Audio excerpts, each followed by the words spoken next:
Salam kerahiman. Hari ini tanggal 26 Maret. Kita akan baca dari 1319 dan 1320. Kita mulai ya. Dalam nama Bapa dan Putra dan Roh Kudus. Amin. Engkau sudah wafat, ya Yesus, tetapi mata air kehidupan memancar bagi jiwa-jiwa dan lautan kerahiman terbuka untuk seluruh dunia. Oh mata air kehidupan, oh kerahiman ilahi yang tak terhingga, rengkuhlah seluruh dunia dan hampakan dirimu untuk kami. 13:20. Pada pukul 3 sore, mohonlah kerahimanku khususnya untuk orang-orang berdosa. Dan meskipun hanya sebentar, benamkanlah dirimu di dalam sengsaraku, khususnya di dalam kesendirianku pada waktu menghadapi sakratul maut. Inilah jam kerahiman yang besar bagi seluruh dunia. Aku akan mengizinkan engkau masuk ke dalam duka citaku yang begitu pedih. Pada jam ini, aku tidak akan menolak apapun yang dimohon oleh jiwa-jiwa yang mengajukan permintaan kepadaku demi sengsaraku. Hari ini kita bahas tentang jam kerahiman. Yang sampai saat ini masih banyak yang confused ya mengenai jam kerahiman. Di 13:19 itu doanya Suster Faustina. Engkau sudah wafat, tapi mata air kehidupan memancar bagi jiwa-jiwa. Yaitu pada waktu dia mengenangkan sengsara Yesus, jalan salib yang nomor 12, Yesus wafat, lambungnya ditusuk dengan tombak, dan di sana mata air kehidupan memancar untuk jiwa-jiwa. Dan lautan kerahiman terbuka untuk seluruh dunia.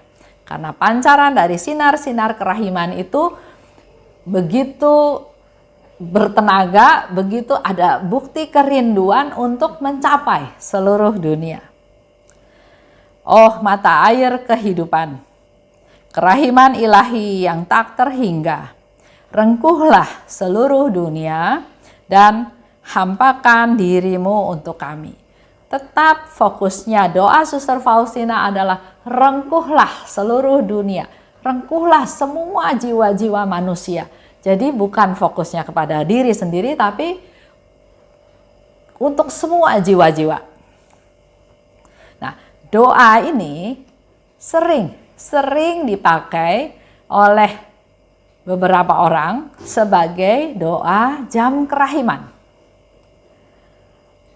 Perlu diingat, Yesus dalam pembicaraannya dengan Suster Faustina mengenai jam kerahiman, tidak ada doa yang baku yang diminta oleh Yesus. Lain halnya dengan doa koronka.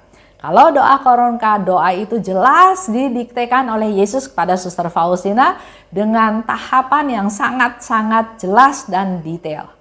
Begitu pula dengan novena kerahiman ilahi. Yesus juga katakan step by step dengan sangat detail, dengan alasannya, dengan apa yang harus kita lakukan. Bawalah, benamkanlah, dan di setiap kelompok jiwa itu Yesus memberikan penjelasan kenapa kita harus doa buat jiwa ini. Karena di situ ada penjelasannya dengan sangat jelas, sehingga kita berdoa juga tidak ada keraguan, karena kita tahu tujuan doa itu adalah membawa jiwa-jiwa membenamkan dalam kerahiman Tuhan, supaya jiwa-jiwa itu juga merasakan kerahimannya Tuhan. Nah, kalau ada orang yang berdoa, engkau telah wafat, mata air kehidupan memancar, boleh nggak pertanyaannya? Doa itu boleh aja, doa apa juga boleh, tapi jangan sebut itu sebagai doa jam kerahiman, karena Yesus nggak pernah minta ada satu doa baku dalam jam kerahiman.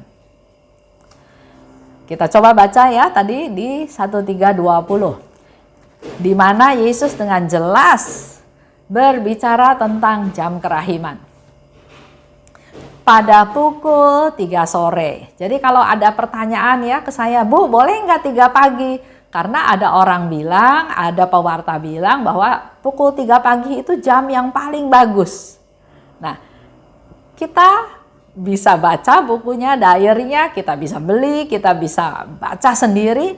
Yesus jelas menyebutkan pukul 3 petang. Karena ini dikaitkan dengan masa sengsara Yesus, dikaitkan dengan masa Yesus wafat. Ini permintaan Yesus sendiri, bukan kita yang mengada-ngada ya, tapi jelas Yesus yang minta. Pada saat lonceng berbunyi 3 kali pada petang hari ya, jadi jam 3 sore. Yang diutamakan bukan teng, teng, teng, terus doa ya. Karena ada banyak teman dulu, dia cerita, waduh susah sekali ya doa jam kerahiman. Saya lagi masak di dapur, tiba-tiba dengar suara lonceng berbunyi 3 kali, terus saya bingung, gimana ini? Masakan ditinggal, kosong. Enggak ditinggal, harus doa. Atau ada lagi yang pokoknya kalau jam 3 dia masuk kamar, nggak mau diganggu. Siapapun, ada telepon, ada penting, ada apa juga dia sudah pesan sama pembantunya. Tidak boleh ganggu saya pada jam 3 petang. Ya. Jadi banyak hal-hal yang dilakukan memang betul untuk betul-betul mengikuti apa yang Yesus minta pada jam 3 petang. Ya. Tapi tetap kita juga harus lihat melakukan jam kerahiman itu dengan benar, bukan asal ikut-ikutan. Nah, di sini dikatakan yang penting itu bukan tepat jam 3 karena masih ada juga pertanyaan, Pak, kalau saya jam 3 lagi setir mobil di jalan gimana? Berhenti dulu atau seperti apa? Atau saya lagi ada di atas bis kota, saya sedang ada di kendaraan umum, atau saya sedang memimpin rapat. Jadi banyak pertanyaan-pertanyaan ya. Kalau saya lupa, apakah boleh telat? Telatnya boleh berapa menit ya? Jadi kita fokusnya bukan pada permintaan Yesus pada jam kerahiman, tapi fokusnya lebih ke arah hal-hal yang nggak penting sebetulnya. Yesus minta jam 3. Jam 3 itu waktu zamannya Suster Faustina yang memberikan tanda dalam kehidupan hari-hari mereka adalah memang bunyi jam. Jam 3, jam 4, karena mereka kan ada rutinitas ya, kapan doa sore, kapan pergi ke adorasi, kapan melakukan ini, kapan jam makan, dan seterusnya. Jadi patokannya memang jam ya. Nah, pada saat jam 3 petang, nah pertanyaannya adalah kalau jam 3 dia ada di ladang. Mana mungkin dia terbang ke rumah terus dia berdoa. Jadi jam 3 itu hanya penanda bahwa ini saatnya jam kerahiman. Dan dikatakan oleh Yesus juga jam, bukan menit, bukan detik. Jadi satu periode yang cukup panjang yang Tuhan Yesus sediakan untuk kita masuk ke jam kerahiman. Yang penting di sini bukan waktunya tadi ya, tapi yang penting adalah inilah jam kerahiman yang Tuhan Yesus siapkan untuk seluruh dunia. Ini adalah saat kita mengenang dan memuliakan kematian Yesus di salib. Renungkanlah sengsaraku walaupun sebentar, Yesus katakan. Kalau bisa, kamu lakukan jalan salib. Kalau nggak bisa, pergi ke Sakramen Maha Kudus. Kalau nggak bisa juga, dimanapun kamu berada, renungkan sengsaraku.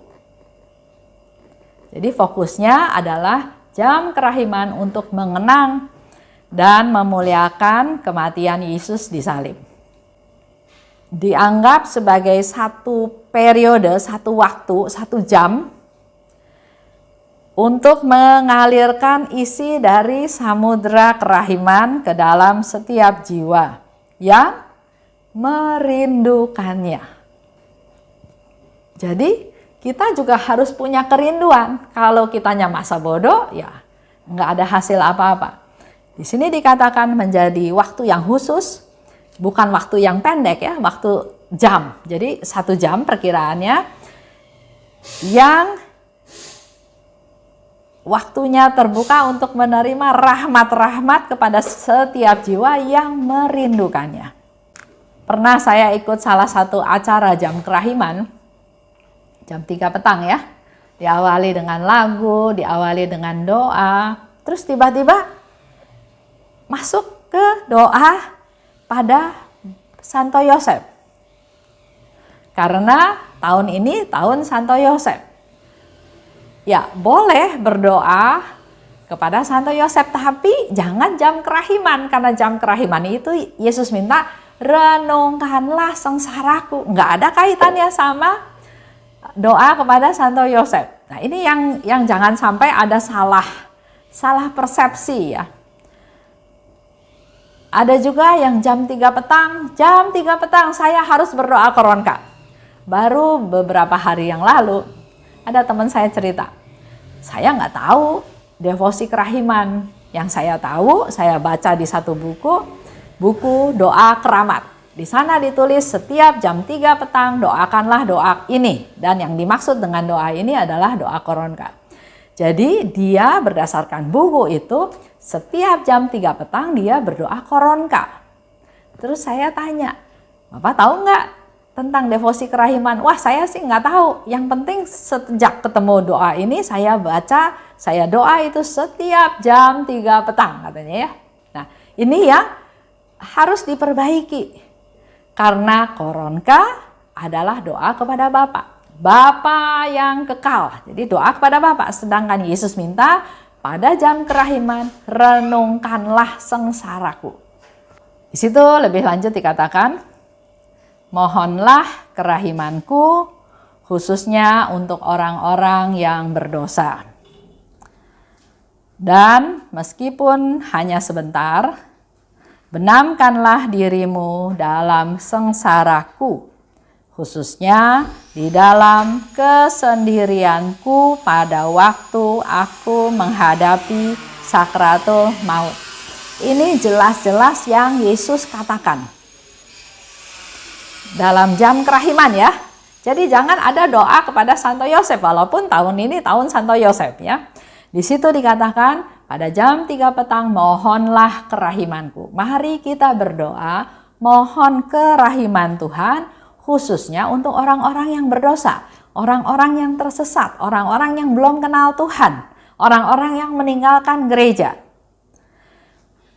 Walaupun hanya sebentar, Yesus katakan karena jam 3 petang itu kan mungkin ada di tengah-tengah waktu kita masih bekerja. Tapi di sini Yesus katakan walaupun cuma sebentar, benamkanlah dirimu dalam sengsaraku. Sengsara yang seperti apa? Yesus dicambuk, sengsara.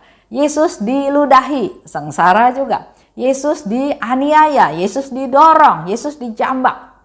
Yesus dipukul, Yesus dicambuk. Yesus mau dibunuh, ya. Itu semua penderitaan-penderitaan, tapi Yesus minta renungkanlah sengsaraku khususnya di dalam kesendirianku pada waktu aku menghadapi sakratul maut. Dalam menghadapi sakratul maut, Yesus merasa sendiri. Nah, itulah yang Yesus minta, renungkanlah sengsaraku. Kalau kita coba-coba pikir, penderitaan Yesus dalam sakratul maut pada waktu dia seorang diri di Taman Getsemani. Dia berdoa sendirian. Di sana dia mengeluarkan peluh darah, begitu stres, mengerikan ya, mempunyai satu pandangan penderitaan apa yang akan Yesus alami. Itu kesendirianku.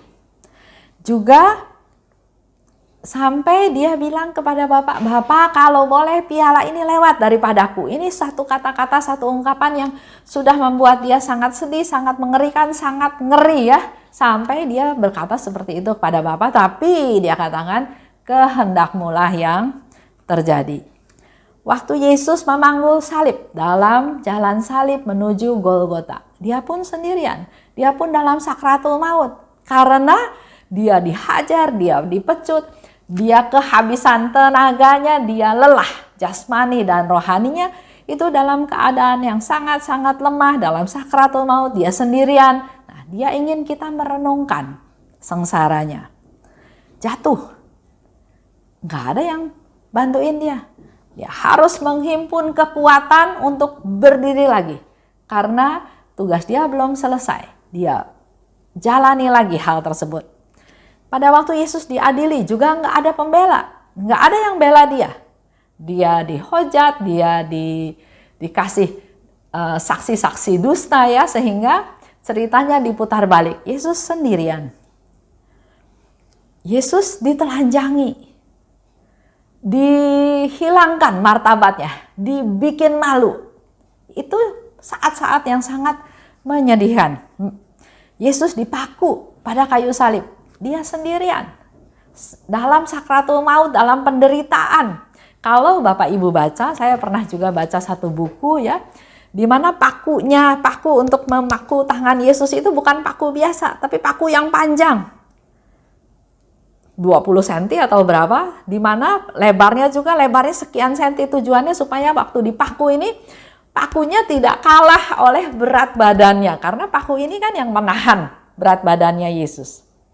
Nah, kita bisa bayangkan betapa sakitnya, betapa sengsaranya, betapa penderitaan yang Yesus alami, dan itu semuanya dia alami sendirian. Bahkan waktu di atas salib, Yesus bisa juga berkata, Eloi, Eloi, lama sabachthani. Dia sungguh-sungguh merasa sendirian. Itulah yang kita renungkan. Lanjut ya. Kenapa Yesus katakan mari kita berdoa khususnya untuk orang-orang yang berdosa? Karena saat yang dipakai oleh Tuhan sendiri untuk melakukan silih untuk orang-orang yang berdosa. Yesus datang untuk orang yang berdosa. Dan saat itu adalah saat yang dipakai oleh Tuhan untuk membersihkan dosa dari orang-orang yang berdosa ini. Itu saatnya pembersihan. Untuk menyingkirkan segala kotoran-kotoran yang melekat. Dosa-dosa yang melekat terhadap orang-orang tersebut. Untuk menghilangkan dosa yang besar, yang hitam ya. Supaya menjadi putih. Tapi ini semua enggak otomatis seperti itu. Manusia harus mohon kepada Tuhan tanpa putus asa. Jadi ada orang yang bilang, aduh percuma Bu ngaku dosa, dosanya itu lagi, saya nggak bisa memanage diri saya jatuh di dosa yang sama. Nah, hal-hal seperti ini pada jam kerahiman, mari dia persembahkan kelemahannya, dosanya, minta pertolongan Tuhan, dan pasti secara bertahap Tuhan akan memberikan kemampuan kepadanya step by step untuk supaya dia bisa lepas dari keterikatan terhadap dosa-dosa tersebut. Aku menghadapi sakratul maut. Ya, Yesus katakan ya, dalam sengsara Yesus ajalnya itu yang berperan menentukan. Dia dalam sakratul maut. Jadi antara hidup dan mati. Dan ajalnya ini yang menentukan. Di mana kita juga nanti suatu hari akan menghadapi ajal kita ya. Saat di mana manusia sadar bahwa dia sedang berhadapan dengan sang maut. Yang akan bawa dia ke alam baka. Kalau saya udah mau mati, saya menjelang ajal, saya ketemu dengan si sang maut ini dan yang akan bawa saya ke alam baka. Ajal ini menakutkan, bahkan Yesus pun katakan dalam sakratul maut, ya, dia minta ditemani juga. Menakutkan buat semua orang, buat semua manusia, termasuk juga Yesus yang 100% manusia pada waktu itu.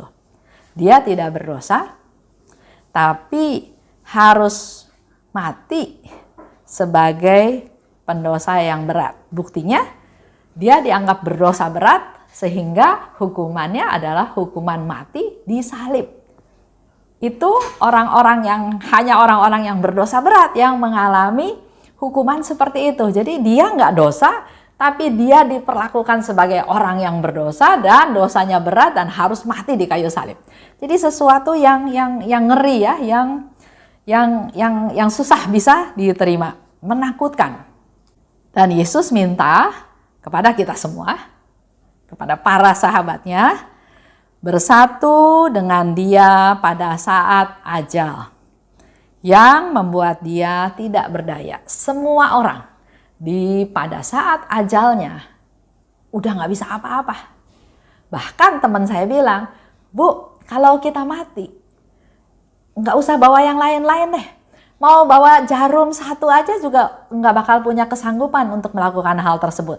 Jadi memang di saat yang paling lemah, manusia paling lemah, di saat ajalnya, di saat dia sudah tidak berdaya, tidak bisa apa-apa, perlu kita temani, perlu kita support dengan doa-doa kita. Di situ pun Yesus minta supaya kita bersatu dengan dia pada saat ajal, menemaninya, menguatkannya. Sehingga dalam gereja Katolik kita kenal ada yang namanya tuguran, ya, di mana kita bersama dengan Yesus kurang lebih 1 jam lamanya secara bergantian sampai tengah malam. Kita semua seharusnya bersatu dengan Yesus dan dengan ajalnya pada jam kerahiman. Pada jam ini, aku tidak akan menolak apapun yang dimohon oleh jiwa-jiwa yang mengajukan permintaan kepadaku demi sengsaraku. Luar biasa ya, ini janjinya Tuhan. Enggak ada permintaanmu yang akan kutolak. Apapun yang kau minta akan kukabulkan. Asal permintaan itu diajukan demi sengsaraku yang pedih. Minta pertobatan untuk seseorang, pasti Tuhan kabulkan. Minta supaya orang bertobat kembali ke jalannya Tuhan, pasti Tuhan kabulkan. Karena memang Yesus bersengsara untuk hal tersebut. Memang waktunya tidak langsung kita doa satu kali langsung Tuhan kabulkan. Itu semua misteri ya, terserah Tuhan. Tapi yang penting kita lakukan, kita imani, kita percaya kalau kita berdoa seperti itu Tuhan pasti kabulkan sesuai dengan janjinya. Di jam kerahiman ya, doa ditujukan pada Yesus. Jadi jangan berdoa koronka. Kalau koronka kita sudah tahu doa dari awal saja, Bapa yang kekal, berarti kita sedang berdoa kepada Bapa. Sedangkan jam kerahiman Yesus minta kita berdoa pada Yesus. Dalam suasana membenamkan diri dalam sengsaranya. Lebih banyak hening, membenamkan diri dalam sengsaranya, ikut dalam sengsaranya, merasakan penderitaannya. Nah, contoh lagi, saya pernah ikut lagi ada doa jam kerahiman, penuh 1 jam. Tapi isinya adalah monolog. Nyanyi, doa pembukaan, doa koronka, jalan salib, doa-doa spontan, litani kerahiman ilahi, doa penutup, lagu penutup, selesai 1 jam. Nggak ada hening, doa terus, monolog ya. Jadi kita yang ngomong terus sama Tuhan.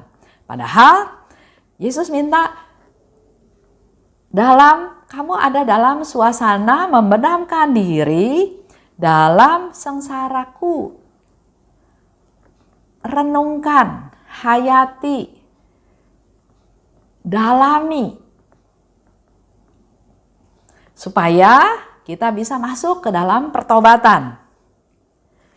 Pada saat itu kita bisa merasakan syukur, kita bisa merasakan damai Tuhan, kita bisa merasakan kasih Tuhan, dan sekaligus kita berdoa juga untuk orang-orang yang belum bisa merasakan hal seperti itu. Doa untuk mereka yang malang, untuk yang diperlakukan tidak adil, untuk yang miskin, untuk yang tersisih, untuk yang banyak hal ya, untuk yang berkekurangan dan banyak hal lagi. Tidak ada doa kerahiman yang lebih indah daripada membenamkan diri dalam sengsara Yesus. Kita membenamkan diri, kita hening, kita diam, itu menjadi satu doa juga. Dan Pak Stephen pernah bilang, nggak ada doa kerahiman yang lebih indah daripada membenamkan diri dalam sengsara Yesus. Selain itu, kita bisa melakukan jalan salib, bukan hanya tata cara jalan salib, tapi setiap perhentian kita renungkan, kita hayati. Yesus dijatuhi hukuman mati. Yesus yang gak berdosa tapi direkayasa sedemikian sampai dia dianggap berdosa dan dihukum mati. Dan juga doa jam kerahiman yang diminta oleh Yesus adalah melakukan adorasi singkat. Itu satu gambaran, satu masukan yang perlu dilakukan pada jam kerahiman. Semoga dengan penjelasan ini kita menjadi lebih terbuka, lebih jelas apa bedanya doa koronka dan doa jam kerahiman. Itu aja. Dalam nama Bapa dan Putra dan Roh Kudus. Amin. Salam kerahiman.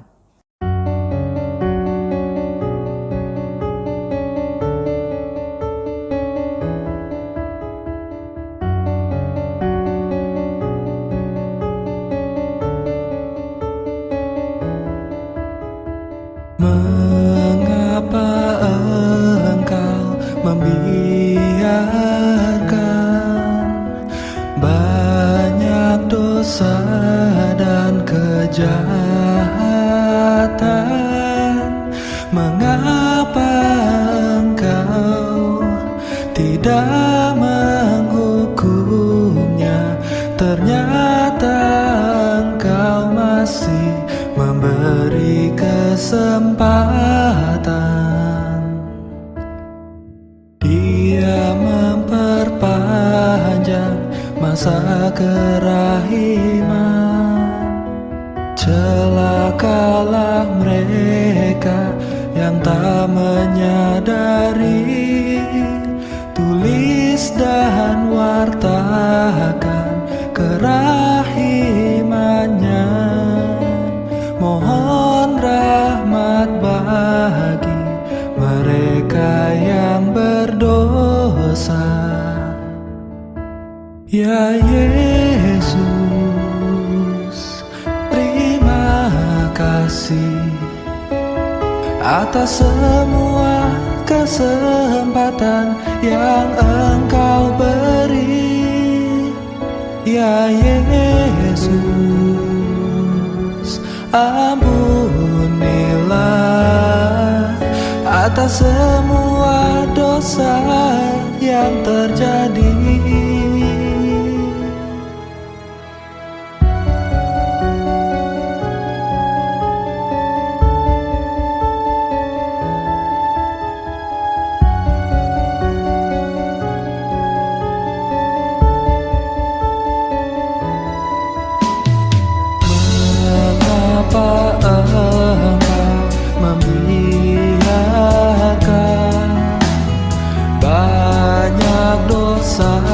Dan kejahatan, mengapa engkau tidak menghukumnya? Ternyata engkau masih memberi kesempatan. Dia memperpanjang masa kerahiman. Celakalah mereka yang tak menyadari. Tulis dan wartakan kerahimannya. Mohon rahmat bagi mereka yang berdosa. Ya Yesus, terima kasih atas semua kesempatan yang Engkau beri. Ya Yesus, ampunilah atas semua dosa yang terjadi. Ya Yesus, terima kasih atas semua kesempatan yang Engkau beri. Ya Yesus, ampunilah atas semua dosa yang terjadi.